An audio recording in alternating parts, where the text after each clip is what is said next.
Welcome back friends.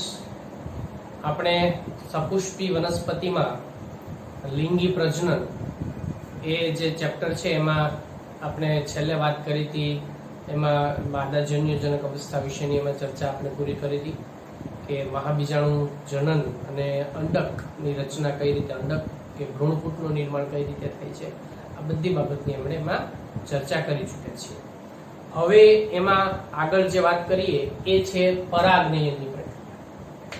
આપણે બધા જાણીએ છીએ કે ફલનની પ્રક્રિયા માટે પરાગનયનની પ્રક્રિયા થવી વનસ્પતિમાં ખાસ જરૂરી છે, અને તો જ એમાં ફળના નિર્માણની પ્રક્રિયા કે બીજના નિર્માણની પ્રક્રિયા એ આપણને એમાં જોવા મળી શકે છે.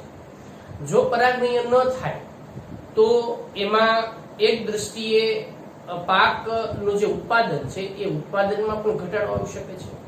પરાગનયન ન થાય તો ફળ અને બીજના નિર્માણની પ્રક્રિયા પણ ન થઈ શકે છે.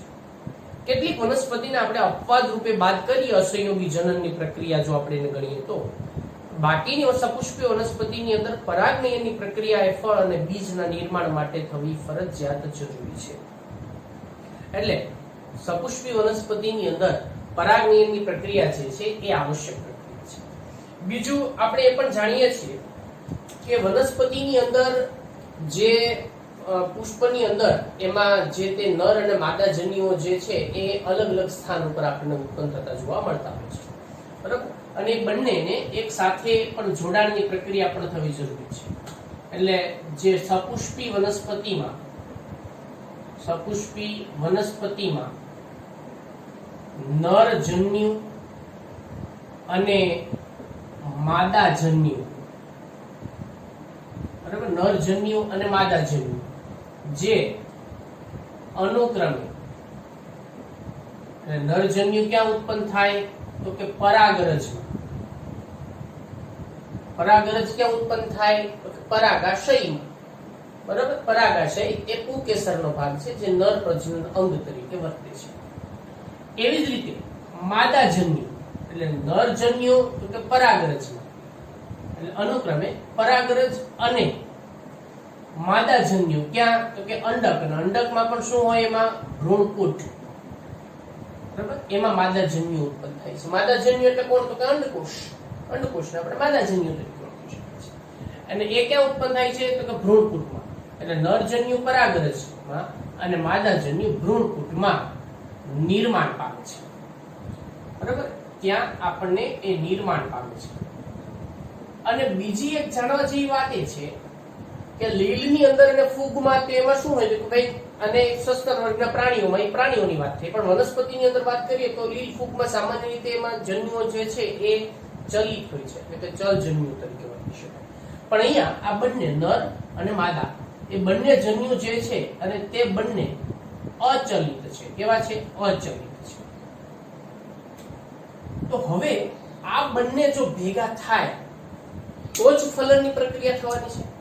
અને આ બંનેને ભેગા થવા માટેની આવશ્યક પ્રક્રિયા એટલે કઈ કે પરાગનયન, બરાબર. એટલે આ બંને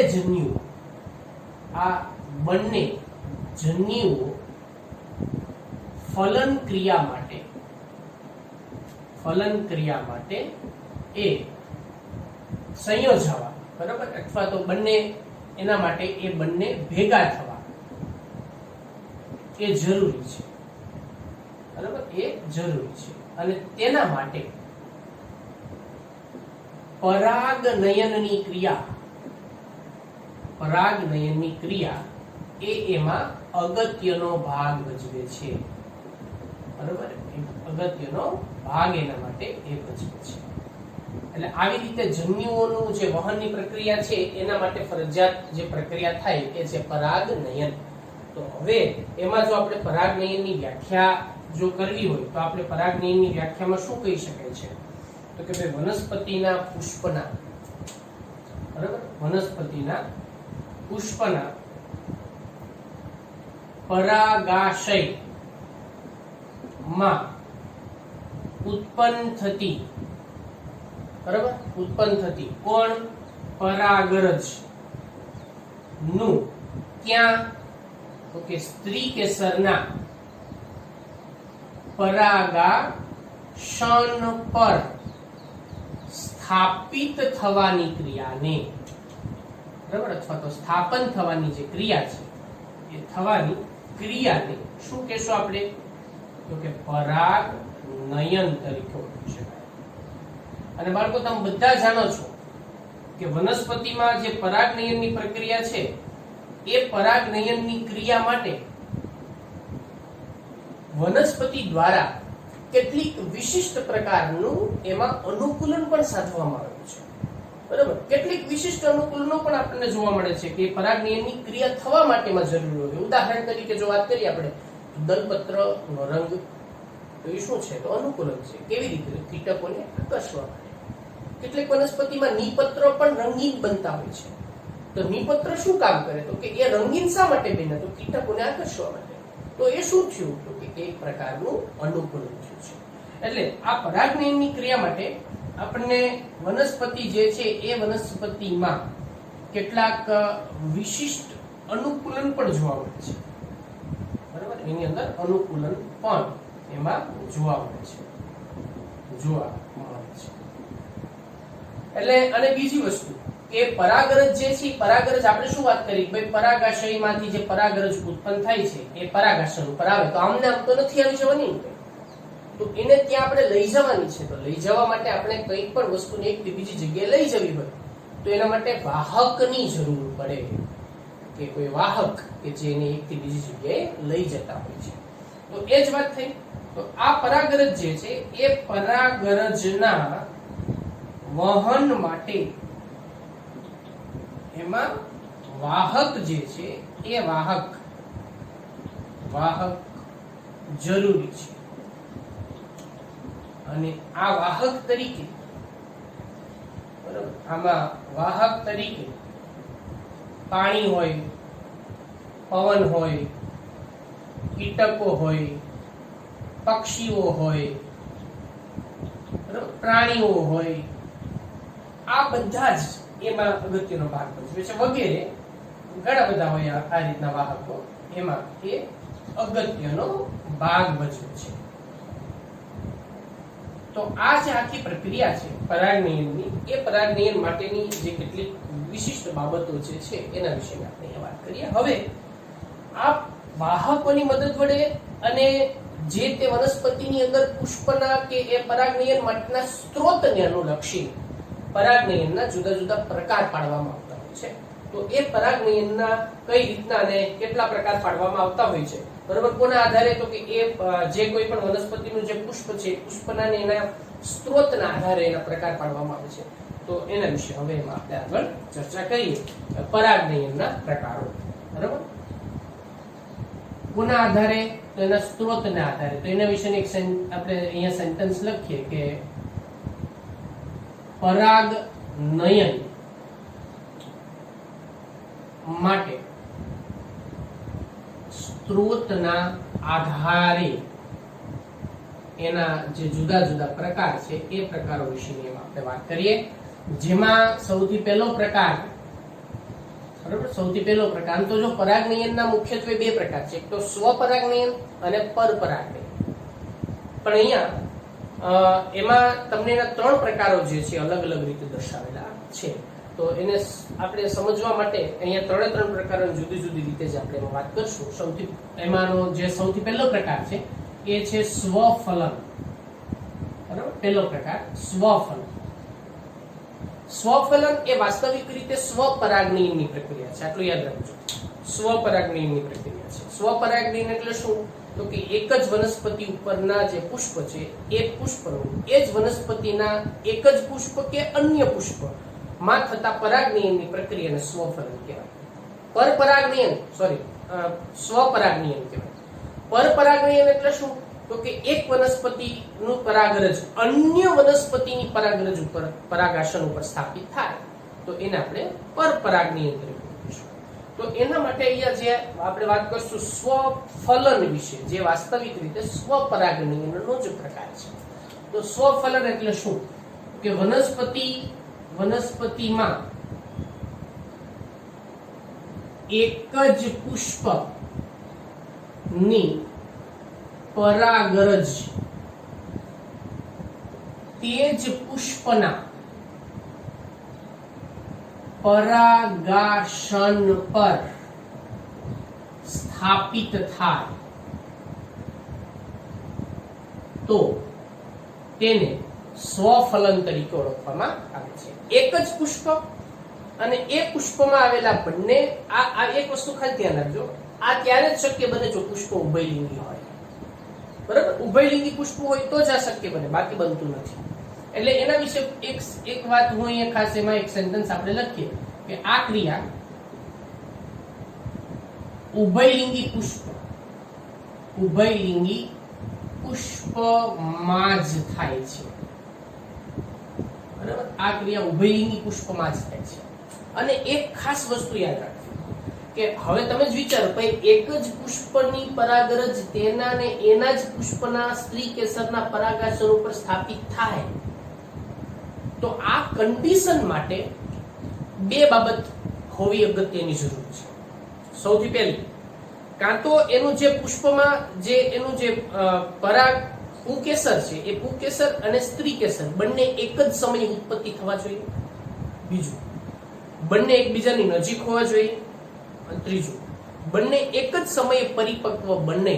એટલે અહીંયાથી જો પરાગરજ મુક્ત થાય તો એ પરાગરજ આના પરાગાસન એ સમયે એને સ્થાપિત કરવા માટે એ પણ પરિપક્વ બની ગયેલું હોવું જ જોઈએ.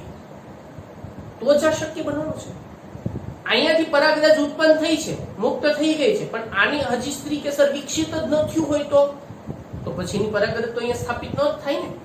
અથવા જો સ્ત્રી કેસર પહેલા વિકસિત થઈ ગયું હોય, બરાબર, પુષ્પનું સ્ફોટન થઈ ગયું અને સ્ત્રી કેસરનો જે પરાગાસન છે વિકસિત થઈ ગયું હોય ત્યાં સુધીમાં હજી અહીંયાથી પરાગરજ ઉત્પન્ન જ ન થઈ હોય તો અહીંયા તો ગમે પરાગરજ સ્થાપિત થઈ શકે ને. એટલે અહીંયા બે વાત ખાસ જરૂરી છે કે આ બંને એક સાથે પરિપક્વ બનવા જોઈએ. બીજું કે બંને એકબીજાની નજીક હોવા જોઈએ. બરાબર, અને ત્રીજી વસ્તુ કે બંને જ્યારે અહીંયાથી પરાગરજ મુક્ત થાય ત્યારે ને એ જ સમયે આનું પરાગાસન એ પરાગરજને સ્થાપિત કરવા માટે સક્ષમતા ધરાવતું હોવું જોઈએ. તો જ સ્વફલનની પ્રક્રિયા આપણને એમાં જોવા મળતી હોય છે. એટલે એને આપણે શું કહીએ છીએ કે સ્વફલન માટેની કેટલીક જે પ્રયુક્તિઓ છે, જે જરૂરી બાબતો છે એની અંદરનો સમાવેશ. એટલે આપણે જો એમાં વાત કરીએ તો આ ક્રિયા માટે એટલે સ્વફલન, બરાબર, આ ક્રિયા માટે પુષ્પમાં પરાગાશય માંથી સ્ફોટન પામતી અથવા તો સ્ફોટન પામી મુક્ત થતી પરાગરજ તે સમયે પરિપક્વ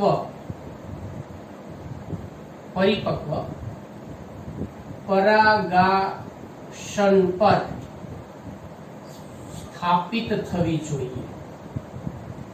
બરાબર, સ્થાપિત થવી જોઈએ. તો એના માટે શું હોવું જોઈએ? તો સૌથી પહેલી વસ્તુ કે બંને ની ઉત્પત્તિ અને પરિપક્વતા નો જે સમયગાળો છે ને એ સમયગાળો કેવો હોવો જોઈએ? તો કે એક હોવો જોઈએ. એક સમય જ થવું જોઈએ. આ એક વસ્તુ. બીજું કે એમાં પુંકેસર અને સ્ત્રી કેસર, બરાબર, એમાં પુંકેસર અને સ્ત્રી કેસર,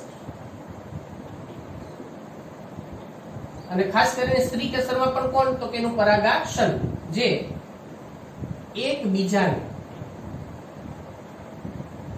નજીક હોવું જોઈએ. નજીક હોવું જોઈએ. એટલે આવી કેટલીક બાબતો છે કે જે બાબતો ઉપર સ્વફલનની જે પ્રક્રિયા છે એ સ્વફલનની ક્રિયા આપણને એના ઉપર આધાર રાખતી હોય છે.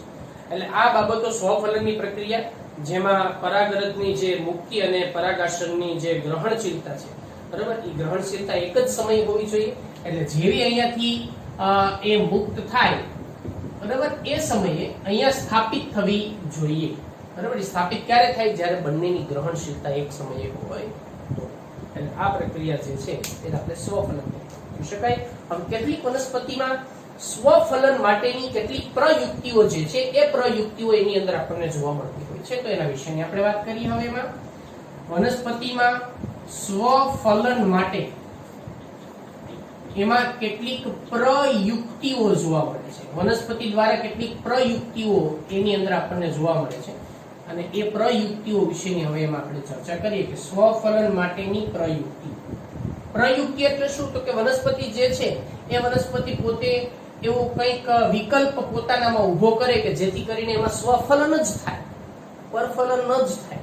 તો વનસ્પતિ એવી કેટલીક પ્રયુક્તિઓ દર્શાવતી હોય છે. તો એ પ્રયુક્તિ જે છે એના વિશેની આપણે એમાં ચર્ચા કરીએ. તો એમાં ઘણી વનસ્પતિ એવી છે જેમ કે વાયોલા છે, અબુટી છે, બરાબર, એમાં કોમેલિનેસી ની અંદરની કોમેલિના છે. એટલે વાયોલા, અબુટી એટલે જેને આપણે ઓક્ઝાલિસ તરીકે ઓળખી શકાય. બરાબર, ઓક્ઝાલિસ એનું વૈજ્ઞાનિક નામ છે ઓક્ઝાલિસ કોર્નિક્યુલાટા. એ રીતે વાયોલા છે, અબુટી છે, બરાબર. એમાં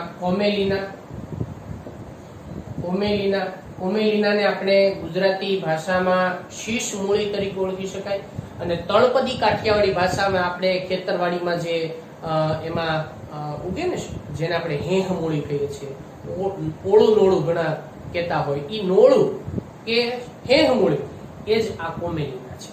બરાબર, આપણે બધાએ જોયેલું છે કોમેલિના એટલે આપણે એને ગુજરાતીમાં એને શીશ મૂળિયું કહેવાય. શું કહેવાય? શીશ મૂળિયું. અને એની અંદર તમે બધા ઓલા આપણે વાદળી રંગના ફૂલ એમાં આવે, તમે જોજો કદાચ આજુબાજુ ક્યાંક મળી રહે, ચોમાસામાં પુષ્કળ ઉગી નીકળે, બરાબર. તો એને આપણે શીશ મૂળી કહેવાય, કોમેલિના. તો આ જે વનસ્પતિ છે એ વનસ્પતિમાં આ પ્રકારની પ્રયુક્તિ આપણને એમાં જોવા મળતી. એટલે વાયોલા છે, અબુટી છે, બરાબર, એમાં કોમેલિના છે, શીશ મૂળી જેને આપણે કહી શકાય. એમાં સામાન્ય રીતે આપણને બે પ્રકારના પુષ્પ જોવા મળે છે, જેમાં કોમેલિના વગેરેમાં બે પ્રકારના પુષ્પ ઉત્પન્ન થાય છે. બે પ્રકારના પુષ્પ એની અંદર આપણને ઉત્પન્ન થાય છે. હવે આ કયા કયા પ્રકારના પુષ્પ છે, બરાબર, એની આપણે એમાં વાત કરીએ કે બે પ્રકારના પુષ્પ એમાં કયા કયા ઉત્પન્ન થતા જોવા મળતા હોય છે. હવે એમાં જે પરાગનયનની પ્રક્રિયા માટે જે બે પ્રકારના પુષ્પ એમાં જે ઉત્પન્ન થાય છે એમાં એક પુષ્પ જેને આપણે નામ આપશું સંવૃત પુષ્પ, બરાબર, સંવૃત પુષ્પ. અને જે શું દર્શાવે છે તો કે એમાં સંવૃત પુષ્પતા દર્શાવે છે. હવે આની અંદર જે બે પ્રકારના પુષ્પ કયા ઉત્પન્ન થાય છે તો એના વિશે આપણે વાત કરીએ. એક છે હવાઈ પુષ્પ અને બીજા જેને આપણે સંવૃત પુષ્પ તરીકે ઓળખી શકાય. એટલે બે પ્રકારના પુષ્પ ઉત્પન્ન થાય છે. એમાં પહેલું એક જેને આપણે કહીએ છીએ હવાઈ પુષ્પ અને બીજા જેને કહેવાય છે આપણે સંવૃત પુષ્પ. હવે આ બંને વિશે આપણે એમાં ચર્ચા કરીએ. તો પહેલું હવાઈ પુષ્પ. હવે હવાઈ પુષ્પ જે છે ને, બરાબર, એ હવાઈ પુષ્પ એ સામાન્ય રીતે એમાં જમીનની ઉપરનો જે ભાગ હોય વનસ્પતિનો એની અંદર નાના આપણને પર્પલ કલરના જે જોવા મળતા હોય છે, બરાબર, પર્પલ અથવા તો વાદળી રંગના પણ આપણને જોવા મળશે. કોમેલિના જાતિ પ્રમાણેમાં રંગ પણ એનો આપણને જુદો જુદો જોવા મળતો હોય છે. એટલે એ સૌથી પહેલું તો આપણને હવાઈ પુષ્પ જે છે ને, બરાબર, એ અન્ય જાતિઓમાં જે પુષ્પ જોવા મળે ને એવા જ પુષ્પ આપણને જે જોવા મળતા હોય છે. એટલે હવાઈ પુષ્પ જે અન્ય સપુષ્પી વનસ્પતિમાં જે પુષ્પ જે રીતે જોવા મળે છે, એટલે અન્ય સપુષ્પી વનસ્પતિમાં જોવા મળતા પુષ્પ જેવા જ અને વાદળી રંગના પુષ્પ છે, બરાબર, વાદળી રંગના પુષ્પ છે. અને આ પુષ્પમાં અહીંયા આપણે જે વાત કરીએ કે એની અંદર શું થાય તો કે એમાં જે તે કોઈ પણ રીતે એની અંદરના જે પરાગાશય અને પરાગાશન, બરાબર, એ પણ એની અંદર આપણને ખુલ્લા જોવા મળતા હોય છે. જેમાં પરાગાશય અને પરાગાશન એની અંદર આપણને ખુલ્લા જોવા મળે છે. એ ખુલ્લા જોવા મળે છે, ઢંકાયેલા ન હોય કોઈના, એ ખુલ્લા જોવા મળતા હોય છે. ખીલેલું પુષ્પ હોય તો ખુલ્લા જોવાના છે, સ્વાભાવિક છે, એને હવાઈ પુષ્પ તરીકે ઓળખી શકાય. હવે વિશિષ્ટતા બીજા પુષ્પોમાં છે, જેને આપણે શું કહીએ છીએ તો કે સમૃદ્ધ પુષ્પ. તો એ સમૃદ્ધ પુષ્પ જે છે ને એ થોડાક વિશિષ્ટ છે અને એ પુષ્પની અંદર સ્વફલન માટેની જે સ્પેશિયલ જે કોઈ પણ વિશિષ્ટતા છે આપણને એની અંદર જોવા મળે છે. હવે શું હોય, અત્યાર સુધી આપણે વનસ્પતિના જે પુષ્પ જોયા હોય ને એ સામાન્ય રીતે જમીનની ઉપરના ભાગમાં જોઈએ, પ્રકાંડ કે શાખા ઉપર હોય. સમૃદ્ધ પુષ્પ છે ને એ ભૂમિગત પુષ્પ છે, એ વનસ્પતિમાં જમીનની અંદર જોવા મળે, બહાર ન દેખાય, બરાબર? ક્યાં હોય? જમીનની અંદર જોવા મળશે. એટલે આ પ્રકારના જે પુષ્પ છે એને સમૃદ્ધ પુષ્પ કહેવાય. એટલે સૌથી પહેલા તો આ ભૂમિગત પુષ્પ છે, બરાબર? આ ભૂમિગત પુષ્પ છે. એટલે આ પુષ્પ ક્યાં હોય તો કે એ જમીનની અંદરના ભાગમાં આપણને જોવા મળતા. અને એક બીજી વિશિષ્ટતા એ છે કે આ પુષ્પ એ ક્યારેય ખીલતા જ નથી, ક્યારેય ખીલતા નથી. હવે તમે જ વિચારો, જે પુષ્પ ખીલે જ નહીં તો એમાં કઈ બહારથી પરાગરજ કોઈ દિવસ આવે નહીં, એની પરાગરજ બહાર જાય નહીં, તો શું થાય તો કે એની જ પરાગરજ એના જ પરાગાસન ઉપર સ્થાપિત થાય, સરળતાથી થાય ને. તો આ પ્રક્રિયા ફરજિયાત કઈ પ્રક્રિયા થાય? સ્વફલન. અને વનસ્પતિએ પોતાની અંદર સ્વફલનની જ પ્રક્રિયા થાય એના માટે પોતાના પુષ્પની ખીલવા જ નથી, એટલે અંદર ને અંદર જ એમાં પરાગનયનની પ્રક્રિયા બનતી હોય. એમાં કોઈ વાહકો પણ પછી ભાગ લેતા નથી, કેમ કે વાહકો અંદર પ્રવેશી શકતા નથી. એટલે આ પુષ્પ ક્યારેય એની અંદર ખીલતા નથી, બરાબર? જેથી પરાગનયનની જે પ્રક્રિયા છે એ પરાગનયનની પ્રક્રિયા પોતાની અંદર અને અંદર જ આપણને જોવા મળતી હોય છે. અને તેમાં પરાગાશય અને પરાગાશન એ એકબીજાને નજીક હોય છે, બરાબર? નજીક હોય છે અને નજીક એમાં ઉત્પન્ન થાય છે, જેથી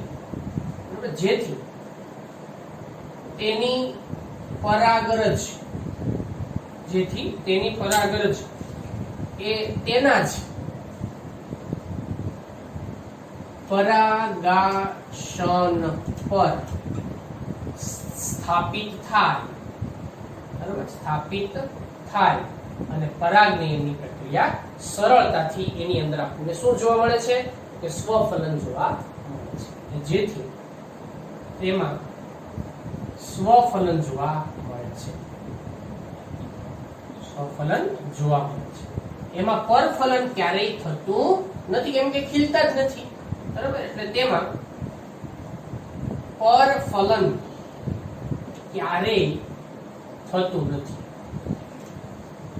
એટલે આ રીતે એની અંદર જે સમૃદ્ધ પુષ્પતા જે છે, બરાબર, એ કોઈ પણ પુષ્પની અંદર એમાં કોઈની પણ પરાગરજ જે છે એ આપણને એમાં સ્થાપિત થતી જોવા મળતી નથી. એટલે આની અંદર પરાગનયનની ગેરહાજરીમાં પણ ઘણી વખત આ વનસ્પતિની અંદર એક વિશિષ્ટતા બીજી એ છે કે આ વનસ્પતિમાં કદાચ પરાગનયન ન થયું હોય છતાં એમાં અસહયોગી જનનની પ્રક્રિયા જે છે એના દ્વારા પણ આપણને એમાં ફળ અને બીજ એ ઉત્પન્ન થતા જોવા મળતા હોય છે. તો એ પણ એક એના વિશે પણ જો આપણે એક સેન્ટેન્સ લખવું હોય તો એમ પણ લખી શકાય કે તેમાં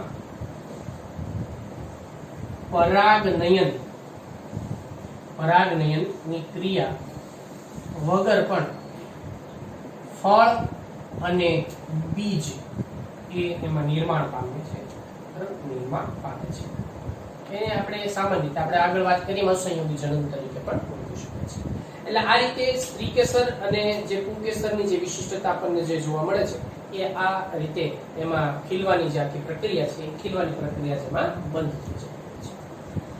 તો બાળકો આ વાત થઈ કોના વિશેની આપણે વાત કરી તો કે સ્વફલન જે છે એ સ્વફલન અને વનસ્પતિમાં સ્વફલનની પ્રયુક્તિ કઈ કઈ પ્રકારની જે એમાં જોવા મળી શકે છે, બરાબર? એના વિશેમાં આપણે ચર્ચા કરી. હવે એના પછી જો આપણે એમાં આગળ વાત કરીએ તો એનો જે સ્વફલન પછીનો બીજો પ્રકાર જેને આપણે ગેઇટેનોગેમી તરીકે ઓળખી શકાય, તો એ ગેઇટેનોગેમી જે છે એના વિશે હવે એમાં આપણે ચાલુ ચર્ચા કરીએ, બરાબર? ગેઇટેનોગેમીમાં કઈ પ્રકારની વિશિષ્ટતાઓ આપણને જોવા મળતી હોય છે.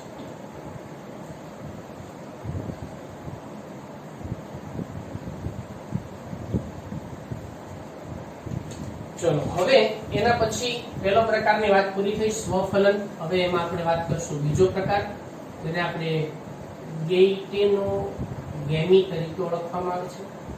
ગેઇટેનોગેમી એ વાસ્તવિક રીતે પ્રક્રિયા જે છે સ્વફલન ની જે પ્રક્રિયા છે એના કરતા ઘણી જુદી પડે છે. પણ સ્વપરાગનયનનો જે પ્રકાર છે ક્રિયાત્મક રીતે બાબત અહીંયા થોડી જુદી પડે છે. હવે ગેઇટેનોગેમી ની અંદર શું થાય છે? ગેઇટેનોગેમી ની અંદર શું હોય કે વનસ્પતિ એક પુષ્પ જુદા જુદા અને એના વચ્ચે પરાગનયનની પ્રક્રિયા. બહુ સિમ્પલ વસ્તુ યાદ રાખવાની છે. સ્વફલનમાં શું હોય કે એક વનસ્પતિ એક જ પુષ્પની પુષ્પમાં જ પરાગનયનની પ્રક્રિયા. ગેઇટેનોગેમી ની અંદર શું હોય તો કે એક જ વનસ્પતિ પરના બે જુદા જુદા પુષ્પ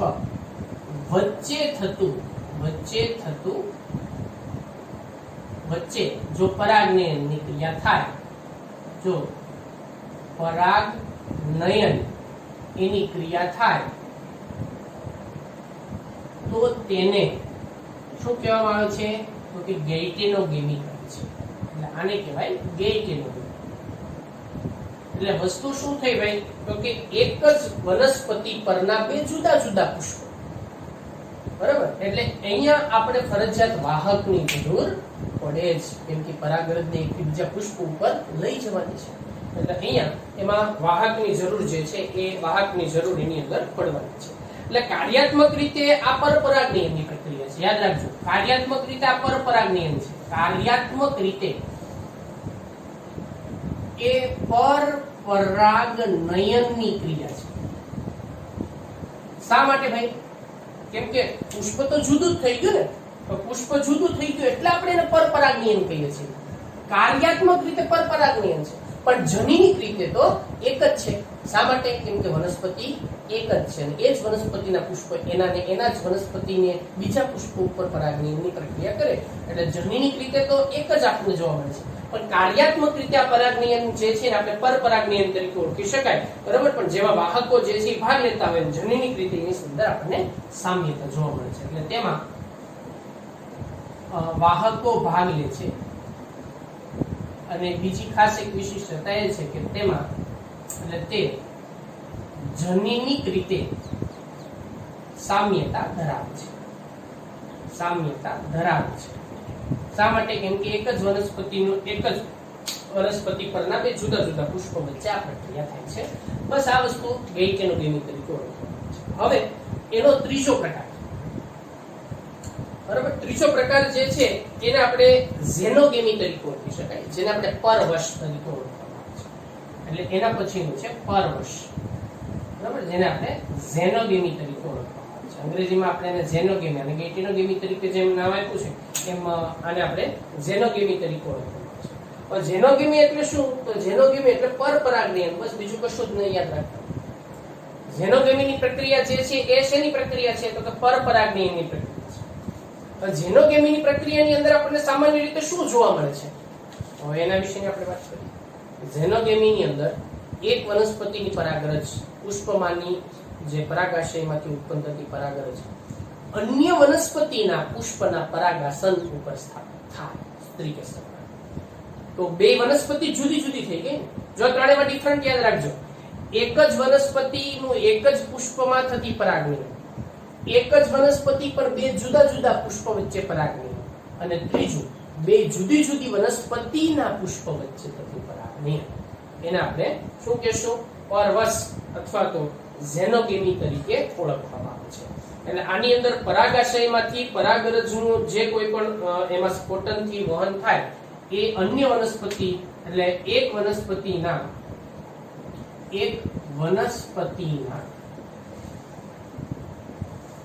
પરાગાશયમાંથી મુક્ત થતી પરાગરજ અન્ય વનસ્પતિના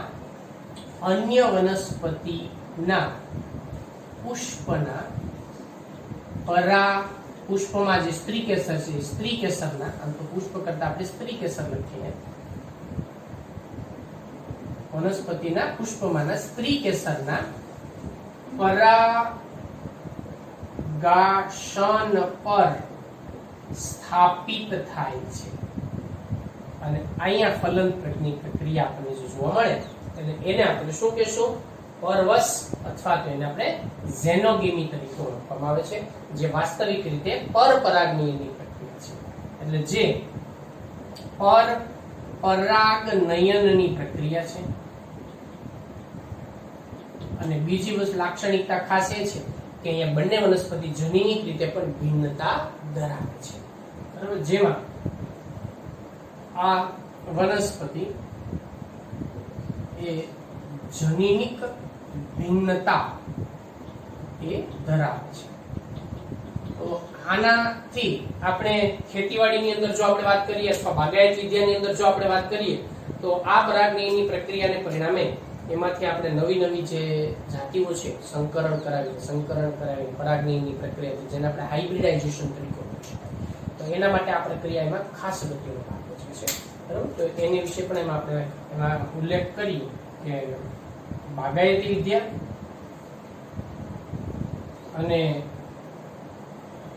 કૃષિ ક્ષેત્રે હાઇબ્રિડાઇઝેશન એટલે હાઇબ્રિડ જે વેરાયટી, બરાબર, હાઇબ્રિડ વેરાયટી મેળવવા માટે આ ક્રિયા એમાં અગત્યનો ભાગ ભજવે છે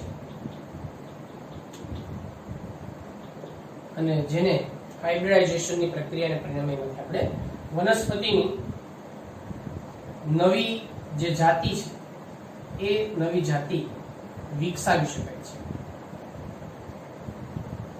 એટલે આ રીતે એની અંદર જે પરવશ અથવા ઝેનોગેમી એ આપણને એમાં કહી શકાય છે. તો બાળકો આજે આપણે ટોપિકની ચર્ચા કરી છે એ હતું આખું જે લિંગી પ્રજનન માટે એક સૌથી અગત્યની પ્રક્રિયા અને બહુ અગત્યનો ઇમ્પોર્ટન્ટ ટોપિક એ છે પરાગનયન. એના વિશે આપણે અહીંયા પૂરી કરીએ છીએ. નેક્સ્ટ લેક્ચરમાં આપણે નવા ટોપિક પર ચર્ચા કરીશું.